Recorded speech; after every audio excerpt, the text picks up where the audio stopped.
In the previous class, we had discussed about the party system in India and nature of the party system in India. Now we are the continuation of this topic, the functions of party system in India. What are the functions? First one is the preparation of election manifesto. What are the main functions of the political parties? ರಾಜಕೀಯ ಪಕ್ಷಗಳ ಪ್ರಮುಖ ಕಾರ್ಯಗಳು ಏನು? It is a prepare the manifesto in the election. ಚುನಾವಣೆಗಳಲ್ಲಿ ಅವರು ಚುನಾವಣೆಗಳ ಮ್ಯಾನಿಫೆಸ್ಟೋವನ್ನ ತಯಾರಿಸ್ತಾರೆ, ಪ್ರಣಾಳಿಕೆ ಅಂತ ನಾವು ಕರಿತೇವೆ. ಎಲ್ಲಾ ರಾಜಕೀಯ ಪಕ್ಷಗಳು ಚುನಾವಣೆಗಳ ಸಂದರ್ಭದಲ್ಲಿ ರಾಜಕೀಯವಾಗಿ ಕೆಲವೊಂದು ವಿಷಯಗಳು ಅಥವಾ ರಾಜಕೀಯವಾಗಿ ನಾವು ಏನು ಮಾಡುತ್ತೇವೆ ಅಥವಾ ರಾಜಕೀಯವಾಗಿ ಮುಂದುವರಿದು ನಾವು ಯಾವ ಐಡಿಯಾಲಜಿಸ್ಗಳ ಅಥವಾ ದೇಶಕ್ಕೆ ಬೇಕಾದಂತ ಯಾವ ಪ್ರಗತಿಯನ್ನ ನಾವು ಮಾಡ್ತೇವೆ ಅನ್ನೋದನ್ನ ಹೇಳುವುದೇ ಮ್ಯಾನಿಫೆಸ್ಟೋ ಅಂದ್ರೆ ಪ್ರಣಾಳಿಕೆ. ಆಯಾಯ ರಾಜಕೀಯ ಪಕ್ಷಗಳ ಪ್ರಣಾಳಿಕೆಯನ್ನ ಆಯಾಯ ರಾಜಕೀಯ ಪಕ್ಷಗಳು ಚುನಾವಣೆ ಟೈಮಲ್ಲಿ ಬಿಡುಗಡೆ ಮಾಡಬೇಕು ಮತ್ತು ಅದು ಇಲೆಕ್ಷನ್ ಕಮಿಷನ್ಗೆ ಅದನ್ನ ಅದರ ವಿಷಯಗಳನ್ನ ಅವರು ಎಕ್ಸ್ಪ್ಲೇನ್ ಮಾಡಬೇಕಾಗ್ತದೆ. This is the main function of the political parties. Second one is selection of the candidates. Each and every political party select their candidates to the election. Election ಗೆ ಕ್ಯಾಂಡಿಡೇಟ್ ಗಳನ್ನ select ಮಾಡ್ತಾರೆ. ಈ select ಮಾಡಿದಂತಹ candidates ಗಳು ಹೇಗಿದ್ದಾರೆ ನಾನು ಮೊದಲೇ reforms ಅಲ್ಲಿ ಹೇಳಿದ್ದೇನೆ, ಕ್ರಿಮಿನಲ್ಸ್ ಅಪರಾಧಿಗಳಾದ್ರೆ ಅವರನ್ನ ಡಿಸ್ಕ್ವಾಲಿಫೈಡ್ ಮಾಡಲಾಗ್ತದೆ. ಆ ರೀತಿಯ ಯಾವ ಸಿಚುವೇಶನ್ ಗಳು ಬರುವ ಹಾಗಿಲ್ಲ. ಅಥವಾ ಎಜುಕೇಶನ್ ಕ್ವಾಲಿಫಿಕೇಶನ್ ಎಷ್ಟಿದೆ, ನೆಕ್ಸ್ಟ್ ಪ್ರಾಪರ್ಟೀಸ್ ಅವರ ಆಸ್ತಿಯ ಲೆಕ್ಕಾಚಾರ, ಟ್ಯಾಕ್ಸ್ ಅನ್ನ ಎಷ್ಟು ಪೇ ಮಾಡಿರ್ತಾರೆ, ಇದೆಲ್ಲವನ್ನ ಗಮನಿಸಿ ಅವರಿಗೆ ಚುನಾವಣೆಯಲ್ಲಿ ಕಂಟೆಸ್ಟ್ ಮಾಡಲಿಕ್ಕೆ ಅಥವಾ ಕ್ಯಾಂಡಿಡೇಟ್ಸ್ ಗಳನ್ನ ಕಂಟೆಸ್ಟ್ ಮಾಡಲಿಕ್ಕೆ ಅವಕಾಶವನ್ನ ನೀಡಲಾಗ್ತದೆ. The basis of the popularity and the responsiveness of the candidate is important. Then the political education and the awareness. Political parties gives the political education to the public. ಜನರಿಗೆ political awareness ಅನ್ನ create ಮಾಡುವಂಥದ್ದು ಅಥವಾ ಜನರಿಗೆ ಅದರ knowledge ಜ್ಞಾನವನ್ನ ಹಂಚುವಂತ ಕೆಲಸವನ್ನ ಮಾಡ್ತದೆ. ರಾಜಕೀಯ ಪಕ್ಷಗಳು ಅಂದ್ರೆ ಏನು, ಅದು ಪ್ರಚಾರ ಮಾಡುವ ಸಮಯದಲ್ಲಿ ರಾಜಕೀಯವಾಗಿ ಹೇಗೆ ಅವರು ಡೆವಲಪ್ ಅನ್ನ ಮಾಡುವಂಥದ್ದು ಅಥವಾ ರಾಜಕೀಯವಾಗಿ ಎಜುಕೇಶನ್ ಶಿಕ್ಷಣವನ್ನ ನೀಡುವಂತ ಕೆಲಸವನ್ನ ಕೂಡ ಮಾಡ್ತಾರೆ. The previous achievements are highlighted to attract the voters. Highlight the achievements of the political parties. Political parties ನ achievements ಅನ್ನ ಹೇಳುವಂತದ್ದು ಇರ್ಬೋದು ಅಥವಾ ಅವರ ಐಡಿಯಾಲಜೀಸ್ ಗಳನ್ನ ಹೇಳುವಂತದ್ದು ಇರ್ಬೋದು. ಇದನ್ನ ಬಗ್ಗೆ ಹೆಚ್ಚು ಕಾನ್ಸಂಟ್ರೇಟ್ ಅನ್ನ ಮಾಡಲಾಗ್ತದೆ. Then to contest the election. Contest in the election ಗೆ ಪಾರ್ಟಿಸಿಪೇಟ್ ಮಾಡುದು ಮತ್ತೆ ಚುನಾವಣೆಗೆ ಸ್ಪರ್ಧಿಸುವಾಗ ನಾಮಪತ್ರ ಸಲ್ಲಿಕೆ ಆಗಬೇಕು. ಅದು ಚುನಾವಣಾ ಆಯೋಗವು ಕೆಲವು ಫಾರ್ಮ್ ಗಳನ್ನ ನೀಡಿದೆ. ಆ ಫಾರ್ಮ್ಗಳಲ್ಲಿ ತಮ್ಮ ಹೆಸರು, ಅಭ್ಯರ್ಥಿಗಳ ಆಯ್ಕೆ ಅಂದ್ರೆ ಅವರ ಹೆಸರು, ಫ್ಯಾಮಿಲಿ ಮತ್ತೆ ಅವರ ಆಸ್ತಿ ಪತ್ರಗಳು, ಟ್ಯಾಕ್ಸ್, ಆನಂತರ ಪ್ರತಿಯೊಂದು ಅದರಲ್ಲಿ ಏನೆಲ್ಲ ಡೀಟೇಲ್ಸ್ ಗಳನ್ನ ಕೊಡಲಾಗಿದೆ ಅದು ಎಲ್ಲಾ ಡೀಟೇಲ್ಸ್ ಗಳನ್ನ ನಾವು ನೀಡಬೇಕಾಗ್ತದೆ. Next the election campaign. Election ನ ಪ್ರಚಾರದಲ್ಲಿ ಭಾಗವಹಿಸಬೇಕಾಗ್ತದೆ ಎಲ್ಲಾ the candidates who are in a fray are supported by the party in the possible ways.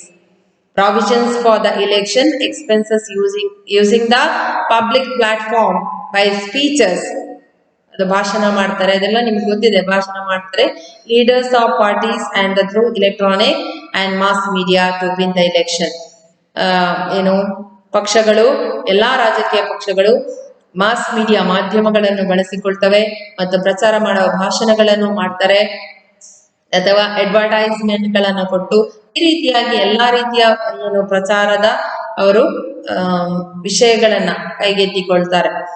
Next the formation of the government. ಸರ್ಕಾರದ ರಚನೆ. ಫಾರ್ಮೇಶನ್ ಆಫ್ ಗವರ್ಮೆಂಟ್ ಸರ್ಕಾರದ ರಚನೆಯನ್ನ ಮಾಡುವಂತದ್ದು. ಎಲೆಕ್ಷನ್ ಮುಗ್ದಿರ್ತದೆ ಅಥವಾ election contest ಆಗಿ ಯಾರು ವಿನ್ ಆಗಿರ್ತಾರೆ ಅವರು ಚುನಾವಣೆಗಳಲ್ಲಿ ಸರ್ಕಾರವನ್ನ ರಚಿಸುವುದು. Result. The party which secures the majority forms the government. ಯಾರಿಗೆ ಮೆಜಾರಿಟಿ ಸಿಕ್ಕಿರ್ತದೆ ಅವರು ಎಲೆಕ್ಷನ್ ಅಲ್ಲಿ ಭಾಗವಹಿಸಿ ಅವರು ಸರ್ಕಾರವನ್ನ ರಚಿಸ್ತಾರೆ. Maintain the discipline within the party by imposing the party norms. Then act as the opposition party. ಯಾರು ರೂಲಿಂಗ್ ಪಾರ್ಟಿ ಆಗಿರ್ತಾರೆ next ಇನ್ನೊಂದು party opposite ಆಗಿ ಬರುತ್ತದೆ. The political parties which fails to secure the majority in the election act as a opposition party. They apply the brake to the unconstitutional decisions and policies of the ruling party. The ruling ಪಾರ್ಟಿಯ unconstitutional decisions, constitution ಗೆ ವಿರುದ್ಧವಾದ ಯಾವುದೇ decision ಅನ್ನು ತೆಗೆದುಕೊಂಡ್ರೆ ಅದಕ್ಕೆ ಅವರು ವಿರೋಧವನ್ನ ವ್ಯಕ್ತಪಡಿಸಬೇಕಾಗ್ತದೆ. The opposition party is always ready to step into the ruling party highlighting the wrongs ಅನ್ನ ಅಂದ್ರೆ ಅವರು ತಪ್ಪು ಮಾಡಿದಾಗ ಅದನ್ನ ಹೈಲೈಟ್ ಮಾಡುವ ಕೆಲಸ ಅವರಿಗೆ ಇರಬೇಕಾಗ್ತದೆ. Then formation of the public opinion. ತಪ್ಪು ಮಾಡಿದಾಗ political party act as a best agency in formulating the public opinion. Political parties always created the public opinion. The achievement of ruling party are published and highlighted through the media and public platforms. The ruling party highlights their achievement and opposition party highlights their wrongs in the mass media. ನಾವು ಗಮನಿಸಿದ ಹಾಗೆ ಎಲ್ಲಾ ರಾಜಕೀಯ ಪಕ್ಷಗಳು ಅಧಿಕಾರಕ್ಕೆ ಬಂದಾಗ ಅವರು ಮಾಡಿದ ಸಾಧನೆಗಳನ್ನ ಅವರು ಹೈಲೈಟ್ ಮಾಡಿದ್ರೆ, ಅವರು ಮಾಡಿದ ತಪ್ಪುಗಳನ್ನ ಅಪೋಸಿಷನ್ ಪಾರ್ಟಿ ಅವರು ಹೈಲೈಟ್ ಮಾಡ್ತಾ ಹೋಗ್ತಾರೆ. Then bridge between the government and the people. ರೆಪ್ರೆಸೆಂಟೇಟಿವ್ಗಳು ಯಾವಾಗ್ಲೂ ಅವರು ಜನರು ಮತ್ತೆ ಸರ್ಕಾರದ ನಡುವಿನ ಬ್ರಿಡ್ಜ್ ಆಗಿ ಕೆಲಸ ಮಾಡುವಂತದ್ದು. Political parties acts as a bridge between the government and the people. The leaders of the parties try to reach the people through policies and the programs. Each and policies and programs supported the people. Next, last one is promotes the national interest. All the political parties create or support the national interest. The final motto, the final objective of the political party is a national interest. ರಾಷ್ಟ್ರೀಯ ಹಿತಾಸಕ್ತಿಯನ್ನ ಕಾಪಾಡುವುದೇ ಎಲ್ಲಾ ರಾಜಕೀಯ ಪಕ್ಷಗಳ ಉದ್ದೇಶಗಳು ಆಗಿರ್ತವೆ. Next is the new concept is aunty defection ಲಾ. ಭಾರತದಲ್ಲಿ ಪಕ್ಷಾಂತರ ನಿಷೇಧ ಕಾಯ್ದೆ ಅನ್ನುವಂಥದ್ದು ಒಂದು ಹೊಸ ಕಾನ್ಸೆಪ್ಟ್ ಬಂದಿದೆ. The defection means an elected representatives who defects to another party without resigning his membership for benefits. Defection means an elected representatives who defects to another party without resigning his membership for benefits. ತನ್ನ ಉದ್ದೇಶಕ್ಕೋಸ್ಕರ ಅಥವಾ ತನ್ನ ಬೆನಿಫಿಟ್ಸ್ಗೋಸ್ಕರ ಒಂದು ರಾಜಕೀಯ ಪಕ್ಷ ತಾನು ವಿನ್ನಾದಂತಹ ರಾಜಕೀಯ ಪಕ್ಷವನ್ನು ಬಿಟ್ಟು ಇನ್ನೊಂದು ರಾಜಕೀಯ ಪಕ್ಷಕ್ಕೆ ಹೋದ್ರೆ ಆಗ ನಾವು ಅದನ್ನ ಪಕ್ಷಾಂತರ ಎಂಬುದಾಗಿ ಕರೀತೇವೆ. Defectors is elected at one party. ಅವರು ಒಂದು ಎಲೆಕ್ಷನ್ ಪಾರ್ಟಿಯಿಂದ ವಿನ್ ಆಗಿರ್ತಾರೆ and enjoys the power in another party. ಅವರ ಅಧಿಕಾರವನ್ನ ಎಂಜಾಯ್ ಮಾಡ್ತಾರೆ ಹೇಗೆ ಅಂದ್ರೆ ಇನ್ನೊಂದು ಪಕ್ಷಕ್ಕೆ ಹೋಗಿ. ಇದನ್ನ ನಾವು ಪಕ್ಷಾಂತರ ಎಂಬುದಾಗಿ ಕರೀತೇವೆ. The word defection is also called as a floor crossing. ಇದನ್ನು ನಾವು ಇನ್ನೊಂದು ಹೆಸರಿನಿಂದ ಕರಿತೇವೆ ಫ್ಲೋರ್ ಕ್ರಾಸಿಂಗ್ ಇನ್ UK, ಕಾರ್ಪೆಟ್ ಕ್ರಾಸಿಂಗ್ ಇನ್ ನೈಜೀರಿಯಾದಲ್ಲಿ ನಾವು ಕಾರ್ಪೆಟ್ ಕ್ರಾಸಿಂಗ್ ಅಂತ ಕರಿತೇವೆ. UK ಯಲ್ಲಿ ಇದನ್ನ ಫ್ಲೋರ್ ಕ್ರಾಸಿಂಗ್ ಅಂತ ಕರಿತೇವೆ. Then horse trading in a defectors is also called as a fence sitters ಅಂತ ಕೂಡ ನಾವು ಇದನ್ನ ಕರಿತೇವೆ. ಡಿಫೆಕ್ಷನ್ ಅಂತ ಭಾರತದಲ್ಲಿ ನಾವು ಅದನ್ನ ಕರಿತೇವೆ. ಹೀಗೆ ಬೇರೆ ಬೇರೆ ರಾಷ್ಟ್ರಗಳು ಬೇರೆ ಬೇರೆ ಹೆಸರಿನಿಂದ ಅದನ್ನ ಕರೀತವೆ. Sir Rajiv Gandhi prime minister of India decided to remove the evils of defection. ಈ ಡಿಫೆಕ್ಷನ್ ಅನ್ನುವ ಕಾನ್ಸೆಪ್ಟ್ ಅನ್ನ ತೆಗೆದು ಹಾಕ್ಲಿಕ್ಕೋಸ್ಕರ ಆಂಟಿ ಡಿಫೆಕ್ಷನ್ ಆಕ್ಟ್, ಪಕ್ಷಾಂತರ ನಿಷೇಧ ಕಾಯ್ದೆಯು came into existence in the 1st April 1985. 1985ರಲ್ಲಿ ಆಂಟಿ ಡಿಫೆಕ್ಷನ್ ಆಕ್ಟ್, ಪಕ್ಷಾಂತರ ನಿಷೇಧ ಕಾಯ್ದೆಯನ್ನ ಜಾರಿಗೆ ತರ್ತಾರೆ. ದ 52 ಕಾನ್ಸ್ಟಿಟ್ಯೂಷನಲ್ ಅಮೆಂಡ್ಮೆಂಟ್, 52ನೇ ಸಂವಿಧಾನಾತ್ಮಕ ತಿದ್ದುಪಡಿಯ ಮೂಲಕ. Provisions of the anti defection law. Provisions ಅದರ ಉದ್ದೇಶಗಳೇನು?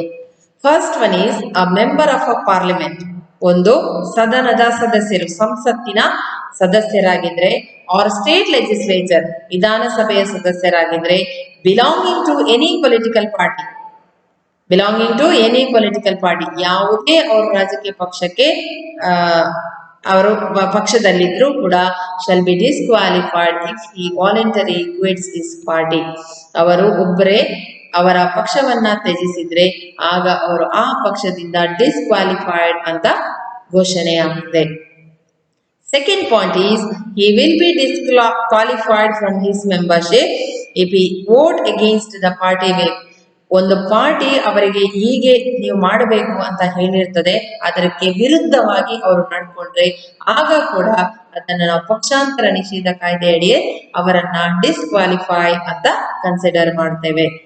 Next, a member of parliament or a state legislature belonging to any political party, ಯಾವ ಪಕ್ಷಕ್ಕೂ ಅವರು ಸಂಬಂಧಿಸಿದ್ರು, shall be disqualified from his membership if he vote in the session without prior permission of his party. ಅವರ ಪಾರ್ಟಿಯ permission ಇಲ್ಲದೆ ಅವರು ಬೇರೊಂದು ಪಕ್ಷಕ್ಕೆ support ಮಾಡಿದ್ರೆ ಆಗ ಕೂಡ ಅವರು ಡಿಸ್ಕ್ವಾಲಿಫೈಡ್ ಎಂಬುದಾಗಿ ಕನ್ಸಿಡರ್ ಆಗ್ತಾರೆ. Then a nominated member shall be disqualified from his membership in the upper house if he joins any political party after 6 months from the date on which he resumes his position. Nominated member shall be disqualified from his membership. ಅಂದ್ರೆ ಅವರ membership disqualified ಆದ್ರೆ join the political party after 6 months of date assumes his position, ಅಂದ್ರೆ 6 ತಿಂಗಳ ಒಳಗಡೆ ಅವರು ಮತ್ತೆ ರಾಜಕೀಯ ಪಕ್ಷದಲ್ಲಿ ಯಾವುದಾದ್ರು ರಾಜಕೀಯ ಪಕ್ಷದಲ್ಲಿ ಅವರು ವಿನ್ ಆಗಿರಬೇಕು. Next, the 1/3 strength of any political party merge with another party shall be considered as defection. ಒಂದು ರಾಜಕೀಯ ಪಕ್ಷ ಒಬ್ಬ ವ್ಯಕ್ತಿ ಮಾತ್ರ ಅಲ್ಲ, ಅವರ ಜೊತೆ ತುಂಬಾ ಜನ ಇನ್ನೊಂದು ಪಕ್ಷವನ್ನ ಸೇರಿದ್ರೆ ಅದನ್ನು ಕೂಡ ನಾವು ಪಕ್ಷಾಂತರ ಎಂಬುದಾಗಿ ಕರೆಯಲಾಗ್ತದೆ. A person disqualified under this act provided in a office of a profit, ಅಂದ್ರೆ ಅವರಿಗೆ ಲಾಭ ಇದ್ದು ಅವರು ಇನ್ನೊಂದು ರಾಜಕೀಯ ಪಕ್ಷಕ್ಕೆ ಹೋದ್ರೆ ಆಗ ನಾವು ಅದನ್ನ ಪಕ್ಷಾಂತರ ಎಂಬುದಾಗಿ ಕರೀತೇವೆ. Next, the speaker can take action against the members under anti-defection law. Anti-defection law the ಪ್ರಕಾರ ಸ್ಪೀಕರ್ ಅವರು ಈ ನಿರ್ಧಾರಗಳನ್ನ ತೆಗೆದುಕೊಳ್ಳೋದು, ಅಂದ್ರೆ ಡಿಸ್ಕ್ವಾಲಿಫೈಡ್ ಯಾರು ಎಂಬುದನ್ನ ಅವರು ನಿರ್ಧಾರ ತೆಗೆದುಕೊಳ್ತಾರೆ. Then chairperson of legislature are permitted to frame the rules to implement this law. ಈ ಲಾವನ್ನ, ಈ ಕಾನೂನನ್ನ ಇಂಪ್ಲಿಮೆಂಟ್ ಮಾಡಬೇಕು ಅಂದ್ರೆ ಚೇರ್ಪರ್ಸನ್ ಆಫ್ ಲೆಜಿಸ್ಲೇಚರ್, ಲೆಜಿಸ್ಲೇಷನ್ ಶಾಸಕಾಂಗದ ಚೇರ್ಪರ್ಸನ್ ಅಧ್ಯಕ್ಷರು ಯಾರು ಇರ್ತಾರೆ ಅವರು ಈ ನಿರ್ಧಾರಗಳನ್ನ ತೆಗೆದುಕೊಳ್ಳಬಹುದು. ಇದು ಯಾವಾಗ ಅಪ್ಲೈ ಆಗುದಿಲ್ಲ, ಈ ಆಂಟಿ ಡಿಫೆಕ್ಷನ್ ಯಾವಾಗ ಅಪ್ಲೈ ಆಗುದಿಲ್ಲ ಅಂದ್ರೆ ಒಂದು ರಾಜಕೀಯ ಪಕ್ಷಗಳು, the person shall be not disqualified if the original party merges with another party under this law. ಅಂದ್ರೆ ಒಂದು ಪೂರ್ತಿ ರಾಜಕೀಯ ಪಕ್ಷವು ಇನ್ನೊಂದು ರಾಜಕೀಯ ಪಕ್ಷದ ಜೊತೆ ಮರ್ಜ್ ಆದ್ರೆ ಆಗ ಈ ಏನು ಪಕ್ಷಾಂತರ ನಿಷೇಧ ಕಾಯ್ದೆ ಅವರಿಗೆ ಅಪ್ಲೈ ಆಗುದಿಲ್ಲ. ಪೂರ್ತಿಯಾಗಿ ಅವರು ಏನು ಇನ್ನೊಂದು ಪಕ್ಷದ ಜೊತೆ ಹೋದ್ರೆ, ಇಡೀ ರಾಜಕೀಯ ಪಕ್ಷವೇ ಇನ್ನೊಂದು ರಾಜಕೀಯ ಪಕ್ಷದ ಜೊತೆ ಸೇರಿಕೊಂಡ್ರೆ ಆಗ ಅಲ್ಲಿ ಏನು ಅದು ಡಿಫೆಕ್ಷನ್ ಅಂತ ಅನಿಸುವುದಿಲ್ಲ. Next, speaker and deputy speaker of ಲೋಕಸಭಾದ ಸ್ಪೀಕರ್ ಮತ್ತೆ deputy speaker. Then chairman of the ರಾಜ್ಯಸಭಾದ chairman, presiding officer of the state legislature shall not be disqualified. ಅವರನ್ನ ನಾವು ಡಿಸ್ಕ್ವಾಲಿಫೈಡ್ ಅಂತ ಆ ಪೊಸಿಷನ್ ಅಲ್ಲಿ ಇರುವಾಗ ಮಾಡ್ಲಿಕ್ಕೆ ಆಗುದಿಲ್ಲ. Speaker, chairman of the Rajya Sabha and state legislature speakers, ಇವರನ್ನ ನಾವು ಪ್ರಿಸೈಡಿಂಗ್ ಆಫೀಸರ್ಸ್ ಅಂತ ಕರಿತೇವೆ. ಅವರನ್ನ ನಾವು ಆ ಪೊಸಿಷನ್ ಅಲ್ಲಿ ಡಿಸ್ಕ್ವಾಲಿಫೈಡ್ ಅಂತ ಮಾಡ್ಲಿಕ್ಕೆ ಸಾಧ್ಯ ಇಲ್ಲ, ಯಾಕೆಂದ್ರೆ ಅವರು ಯಾವ ಪಾರ್ಟಿಗೆ ಸಪೋರ್ಟ್ ಮಾಡೋ ಹಾಗಿಲ್ಲ. This is all about the anti defection law.